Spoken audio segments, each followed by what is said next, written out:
Hello,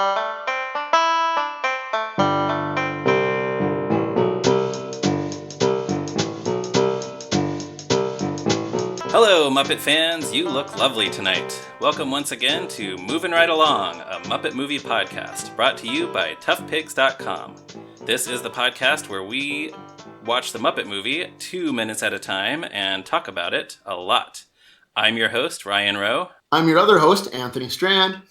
And today we have a very special return guest. Tell the folks who you are, a very special return guest. Hi-ho, Eric Adams, television editor of the AV Club here. That's a great... I'm surprised that no one has thought to do that yet. Yeah, this is our 25th episode. We're halfway through the movie, and you're the first one to do that. It just popped into my head, and I was like, somebody's bound to have done this already, but I'm happy to hear that I'm the most original person that's been on the podcast so far. Yes, that's exactly it. And today on the podcast, we are looking at minutes 49 and 50 of the Muppet Movie.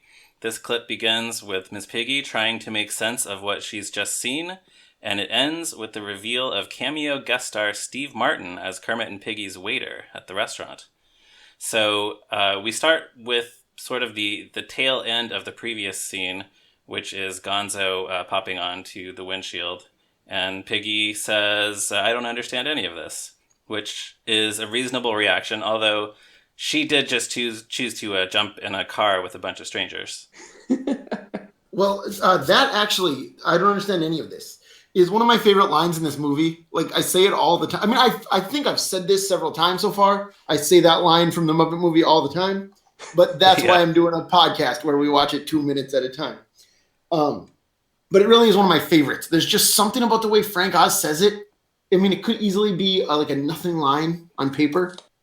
Yeah. But the way that Piggy just seems so kind of like she's confused, but she's trying to be nice about it. yeah. It makes it really funny. He's good at taking a good line and turning it into a great one. For sure. Yeah, she's just a simple country gal from Bogden County, and all of a sudden she's been swept up in this grand adventure. Yeah, she just met these people, and they've been shot at. There's been a car chase, so there's a giant monster following them around, trying to go to Hollywood as well. Yes, that's actually the next thing we see. There's a tent. All the beauty pageant winners go running, screaming out of the tent, and there's Sweetums still trying to catch up with those guys. Right. Which I think that all the contestants running out of the tent screaming works because we know Sweetums to be such a kind, unassuming guy, right? Yeah, like, we've already seen enough of him in the movie to get that impression, right? And that's such a classic Muppet like balance between that very frightening outward appearance and the very sweet soul within him. Yeah, Sweetums is a great example of that. He looks scary. If you just saw him, you'd probably think that he was just like a scary bad guy monster character, but he's usually depicted as a pretty nice guy. Right. Well, and in his first appearance in The Frog Prince, he actually starts out as kind of a bad guy. Yeah. And the joke is that his name is Sweetums, even though he's like a hulking brute of a monster. But then by the end of that, he's already living up to his name. And then from then on, he was just a heck of a fella. Apologies if you guys have discussed this before, but were there any Muppets that you were afraid of when you were kids? I'm sure there were. I can't think specifically. I mean, it would have been probably one of the monsters. Or I know I've heard people say they were afraid of Beautiful Day Monster, that blue kind of flat-topped, flat face. Like his mouth kind of looks like a beak. He was on both Sesame Street and The Muppet Show, actually. I've heard people say they were afraid of that guy. So this isn't a Muppet that scared me most of the time, but do you remember the sketch where Ernie and Bert go to a pyramid? Oh, yes. And Ernie dances with a statue that looks like Ernie, and Bert doesn't believe him, and they're trapped down in a pyramid, and his best friend is going to leave him there to be danced to death by a 1,000-year-old spirit. Terrified me as a kid, and I've seen it as an adult a number of times, and it still does. I think it's just the most claustrophobic, just horrifying thing. Yeah, that's the scariest thing ever on Sesame Street, and I guess I wouldn't have thought of it as a scary Muppet, but it's more about the behavior of the Ernie statue character than the appearance of it. But yeah, you're absolutely right. That's a scary Muppet. Ugh. Yeah. Anyways, how about you? I mean, it's a weird thing for me. For as much as I love these characters and I love this world, like I had a very hard time with certain characters and certain sketches from the Muppet Show. The one that like had the deepest impact on me is from the Peter Ustinov episode in the first season. You do something to me. There's just something about like the mix of the sound effects in that performance, the way that the Svengali puppet looks, and the fact that like the anything Muppet that's getting changed throughout the song seems to be in pain. Like just had this. I remember watching it on a VHS tape that my grandma made for me from the reruns that were airing on TNT at the time, and just like bolting out of the room. And it haunted me for years. And when the DVDs finally came out, like I tried to do like a little bit of immersion therapy for myself with that segment. And it's still like leading up to it, I was really, really jangled by it. Huh. Yeah, that's I also had recurring nightmares about Animal for a long time, which was very difficult because he's one of my favorite characters. Wow. Yeah. And actually, I'm thinking about it. I think there were probably a few things on Fraggle Rock that spooked me as a kid too. There were some pretty weird looking monsters on that show. Yeah. Well, sorry to get us sidetracked on. Oh, that's okay. Psychology here. That's what it's all about.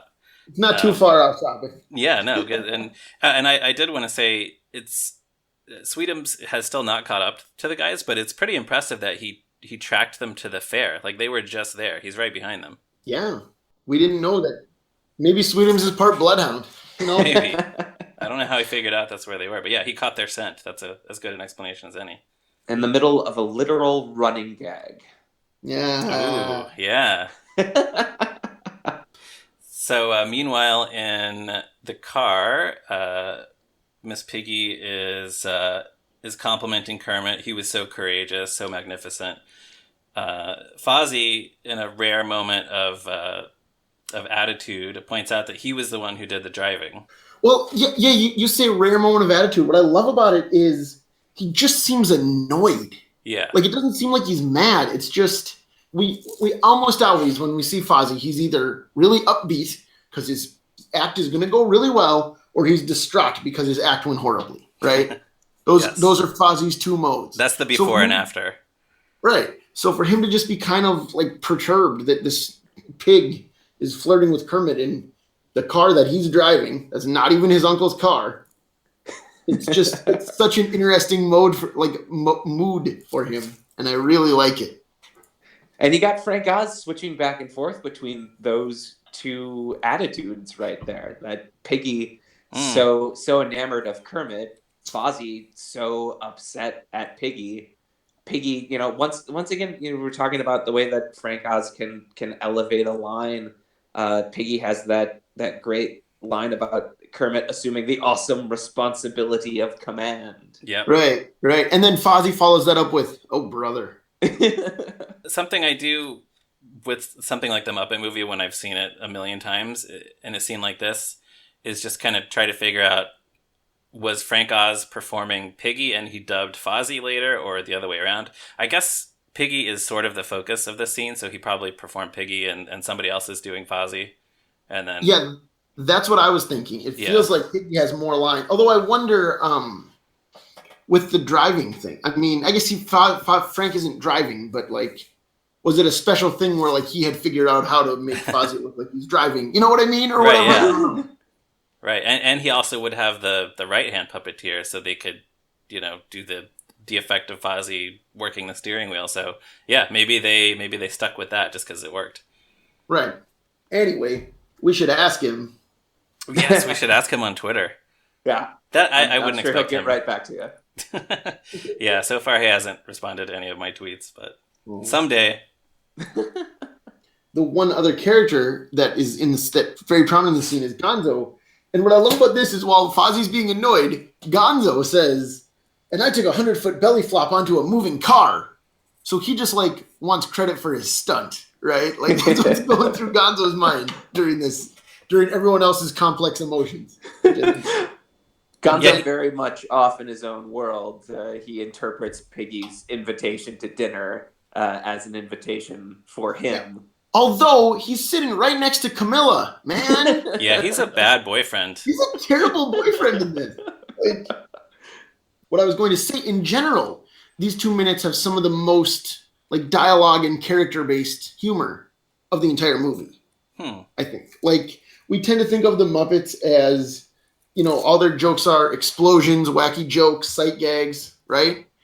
But what we don't talk about as much is how they can just do like dialogue that allows the characters to bounce off of each other. And I think that this entire scene is such a great example of that. It's mostly just talking, and it's still really funny and really Muppety. Yeah. Which is a rarity in this movie because it moves so fast and it is so jam-packed with jokes that like this kind of is this moment where after everything at the fair and Gonzo up on the balloons, like they kind of take this moment to exhale and kind of reorient themselves and like point the movie in the direction of the next scene where like in earlier scenes the transitions are kind of taken care of in a jokey fashion, like when Fozzie and Kermit get to the church and meet Dr. Teeth, like what a normal movie would do, they do that meta joke where Dr. Teeth is reading the script. Like this is kind of the rare moment in this movie where I guess the movie is behaving like an ordinary movie. For once. Yeah. Well, and like you mentioned, Piggy saying, "Why don't we stop and have a nice quiet dinner for two?" Yeah. Right? Kermit's response to that is so great, I think, which is to get really flustered and say that might be nice. Which is like, I think it was one of our previous guests, I think it was Danny Horn, said that this is the first time Kermit and Piggy were ever really a couple. This movie, right? Like Kermit on the Muppet Show, he has no romantic interest in Piggy here. Like on the show, he didn't. I mean, right? Yeah, really up to the time of this movie. Yeah, and here he's like so clearly thinks that she's a nice person and wants to get to know her better, and clearly like finds her adorable, but doesn't really know how to express it. And instead, it comes out in these awkward, nervous little lines like that. I think it's great. Is this also the first time that there's a hint that Gonzo may have affection for Piggy, which is something that gets picked up a little bit more that actually, in Muppet Babies, but right, but that actually comes from early on in the Muppet Show. Okay, the Madeline Kahn episode in season 2, most notably, has a whole subplot about how Gonzo like is over Miss Piggy and is moving on to Madeline Kahn. Yeah, there are a few instances of that in the first maybe season and a half or so of the Muppet Show, and then I think once they decided that it was hilarious that Gonzo had a thing for chickens, they just sort of left that behind and let Kermit and Piggy be a thing. Yeah. Although, like, I'm glad they brought it out here just so that Piggy can call him Buzzard Beak. It's perfect. Yeah, that also seems like the kind of thing you would see on Muppet Babies. Yeah. Very much so, yeah. So Miss Piggy says, why don't we stop somewhere for the night? So I guess she is suggesting that they all check into a hotel. Is that the idea? I mean, it certainly seems like a hotel restaurant. Yeah. That they're at. Like, I mean, we haven't seen Ralph yet, of course, but right. I mean, they have a piano player, and that's the kind of stuff you see in hotel restaurants a lot. Yeah, and we don't know how many days exactly they've been traveling, or if this is still like the second or third day of their trip. But I guess it makes sense that they would need to stop somewhere for the night at some point. Right. Which also, so like we're just left to imagine what Fozzie, Gonzo, and Camilla are up to during this time, and I like to think that they're just hanging out at the pool, right? Fozzie, they got their trunks on. I don't know. Seems like fun. Fozzie wears trunks to the pool? I should hope so. But he's not wearing anything else when he's in the car. Yeah, that's true. Good grief, the comedian's a bear. No, he's not. He's all wearing swimming trunks. But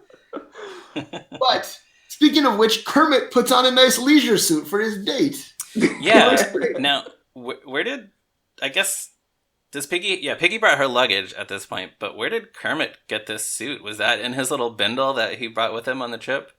Yeah, Maybe that's he the whole picked it thing. up at the gift shop. Yeah, that's the theory. That makes sense. Yeah, a hotel, a nice fancy hotel would have a well-stocked gift shop. Yeah, with frog sizes. Yes. So this restaurant, yeah, it's a very sort of rustic looking, but still kind of fancy. I guess is it sort of supposed to be Swiss themed? Because the waiters have these outfits. I don't know. It seems like they're going for some kind of specific theme, but I'm not sure what it is. It's Swiss or it's Bavarian. It always reminds me. Growing up in Michigan, we would frequently go to this little tourist town that's in the middle of the state called Frankenmuth, which is where a lot of Bavarian settlers came, sort of built up this big farming community. But somewhere along the lines, they also opened two gigantic fried chicken restaurants, where one of them is like straight up Bavarian themed, waiters in lederhosen, waitresses in dirndl dresses, wandering accordion players. So the hotel restaurant here has always reminded me of that. Huh. Yeah, just a little bit theme parky, I think. Yes. And just oozes 70s-ness, too. Yeah. For sure. For sure. So yeah, this is our next scene. It brings us to the restaurant where Miss Piggy enters, and Kermit, as we mentioned, is obviously smitten. Right. He says, "Oh wow." Yeah. I mean, wouldn't you after that entrance? Oh yeah, that great dramatic walk across the restaurant floor. Like she's just like milking it for maximum effect, right? She's taking her time. And again, they've only known each other for a few hours at most here, but they're already really falling for each other. Yeah. So I'm gonna bring in something here from the famous June 12th, 1978 draft of the script. There was yet another appearance by Henry Kissinger, who I think this was his third or possibly fourth appearance in that script, attempting to make a cameo in the movie only to get shot down once again by Kermit. In this scene, he shows up as a busboy and offers to get Kermit a glass of water or some breadsticks, but Kermit says, nope, sorry, there's no place for you in this movie, and Henry Kissinger is sad. And then when Piggy shows up, she says, oh, I hope I didn't keep you waiting, and Kermit says, no, I was just chatting with Henry Kissinger. Which would have been a great payoff for the whole thing. I mean, I'll say character-wise, like in the movie, Kermit says it was worth it, which is a nice character moment, but it's not as funny as I was just chatting with Henry Kissinger. That's true. It's such a both Python-esque and kind of Simpsons-esque joke. Like that's Yeah. Gosh. Oh yeah. That is so funny, but I don't know if it really gels with the rest of the movie. Right. Well, and as we've discussed previous, this is the third time we've talked about Henry Kissinger on this podcast. I mean, why wouldn't you? Right. There was no way he was going to do it. Like, that was never going to be a reality. It even says that in his first appearance in the script. There's some note like, yes, we know we'll never get him, but he's going to be in this movie anyway. Something to that effect. It would have been really funny if they would have, just kept moving down the line and then ended up with, I don't know, Rip Taylor? Wait, so who comes in between Henry Kissinger and Rip Taylor in that line? What is the line of succession here? There are many steps on the line of succession, right? Uh-huh. You can't get Kissinger, then you go with, I don't know, Johnny Carson. And eventually, you end up with Rip Taylor. All right. As long as you've thought this through. Sure. So then there was also going to be in this draft just one shot where there was going to be a large water wheel right behind Kermit. And you would see the water just flowing over it. And then at one point, the wheel turns and Max shows up wearing a snorkel and spying on Kermit and then just rides the water wheel back down underwater. Man. I think that probably got cut just because they realized that there was enough of Doc Hopper and Max in the movie already, but I wonder if they also just didn't want to, spend the money to build that water wheel. Yeah, reasonable. So anyway, that is from the script with the stuff that didn't happen. But back to the things that do happen. I like that Kermit pushes Piggy's chair in as she sits down, which is one of these little details where if you think about it, these are puppets, so that chair almost certainly does not have a seat. So Kermit just kind of pretends to push the chair in, and Piggy pretends to push, to sit down on the cushion. Yeah, you're right. Well, and there's a really nice little moment right after that where she kind of like snuggles up next to him, and he kind of like slowly moves over to another chair, like he doesn't want to be too forward or something, or he doesn't want her to be too forward. That might be more. Yeah, I hadn't noticed that. And it's just, again, like we've talked about how great Jim Henson and Frank Oz are at their jobs, but it's such a subtle little thing that, again, I've never noticed until I was watching it for this podcast. Yeah. But it helps. It makes Kermit feel really real. Yeah, it's acting. Yeah. And then in just a moment, Kermit calls the waiter. Do we have anything else before the reveal of the waiter? I don't. Nope, I don't. Okay, so Kermit says, "Oh, waiter." The waiter turns around, and it's Steve Martin. And what a reveal! Man. What build up? And I was thinking about it before the podcast and kind of making my notes. And for Steve Martin to turn around would have been like this was his moment. It's 1979. It's the summer when this movie's out. So The Jerk hasn't come out. That's coming out in December. He's done SNL 6 times. He's put out 3 comedy records. So, he's on top of the world. Like, and not only that, this is his second movie that he was in. And the first one was Sgt. Pepper's Lonely Hearts Club Band. So you can only go up from there. Where he sings Maxwell's Silver Hammer. So, yeah, it's like he's like you said, he's like the biggest comedy star in the world, but he's not a movie star yet. That's what's so fascinating to me. Yeah, but he's playing it like he already is. Yeah. Yeah, that's a really good way to put it. And I mean, he was definitely the biggest stand-up comedian in the world, or in the country at that point. So, yeah, he's a star. And he definitely, I am going to go ahead and say he's the best cameo appearance in this movie. I think I agree. I think it's between him and another one we haven't seen yet. Intriguing. But yeah, I'm with Anthony on this one. Like, I think he's good, but there's competition just down the line. Yes. Yeah, I'm sure we're talking about the same thing. But yes. Wow, what a teaser. I love when we do that. But yeah, I mean, you can already tell we are gonna get to more of Steve Martin's appearance in next week's episode, but you can already tell, like, he's really making this character his own. It's just a waiter, but he's just infusing it with so much of Steve Martin. Well, I think it's important to note that he's credited as insolent waiter. Oh, yeah, that is important. Which seems like a title that he may have given the character also. Yeah.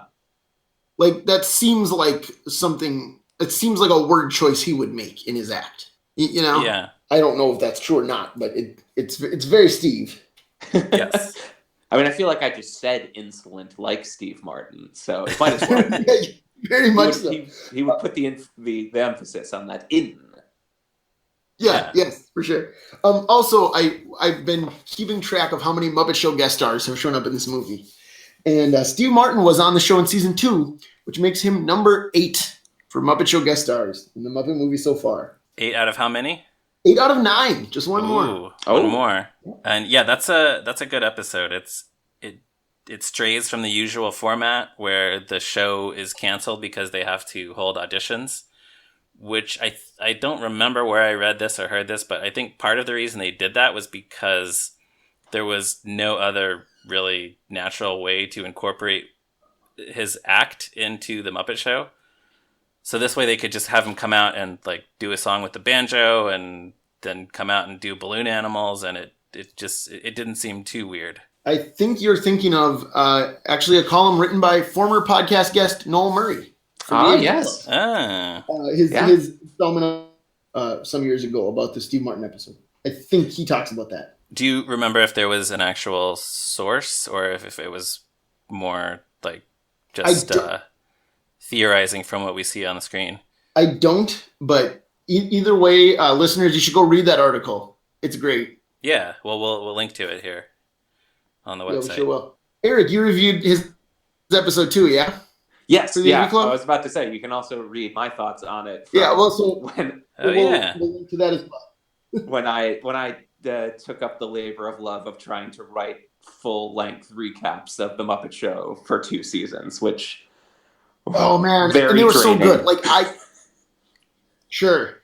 Well, we're doing them now at Tough Pigs, and we've been like, each of us will just do 3 or 4 each season. So I admire your dedication. Oh, yeah, we had to split it 5 ways. I don't know how you did it, taking them all on yourself. It was often very early Tuesday morning. I would get into the office way before everybody else because I had kind of procrastinated on it. And Well, they were a delight to read, so we'll definitely link to them. yes, thank you very much.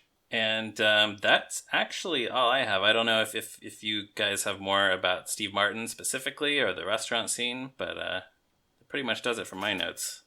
I would like to recommend to the listeners, if you're interested in Steve Martin waiter-based humor, to check out his short film, The Absent-Minded Waiter, which you can find on YouTube with Buck Henry and Terry Garr. And it's just this really well-made, well-put-together, perfectly paced short film where he plays a very different type of crummy waiter. And I had not heard about it until a few years ago. I'm going to watch out, I'm about to drop a name, but I was interviewing Scott Aukerman from Comedy Bang Bang, and he brought it up.